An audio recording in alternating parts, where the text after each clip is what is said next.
لم يتحدث ظهير باريس سان جيرمان أشرف حكيمي علانية بعد اتهامه بالاغتصاب في فرنسا، لكن وفقا لبرنامج فيستا التلفزيوني الإسباني، تحدث الشاب السابق في ريال مدريد مع أصدقائه وقدم لهم روايته لما حدث مع الشابة التي وجهت الاتهامات ضده.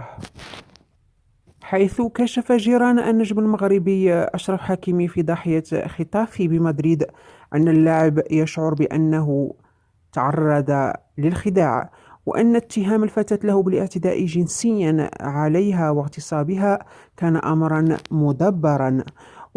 وتحقق النيابة الفرنسية منذ الأسبوع الماضي مع النجم المغربي حكيمي لاعب باريس سان جيرمان بعدما اتهمته فتاة في أواخر فبراير بالاعتداء عليها جنسيا في منزله بأحد ضواحي باريس.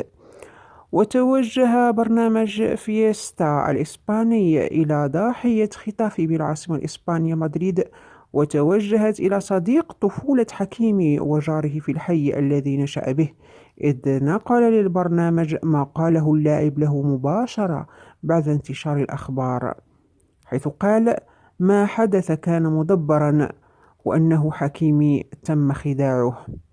وواصل صديقه الذي لم يتم الكشف عن هويته حيث قال: عائلة حكيمي تعاني من انتشار تلك القصة، لكن الله وحده أعلم بالحقيقة. وأبدى مجموعة من جيران حكيمي ثقتهم برواية أشرف، وأنه بريء مما تم اتهامه به، وأنهم واثقون بأنه سيكون المحق في نهاية المطاف.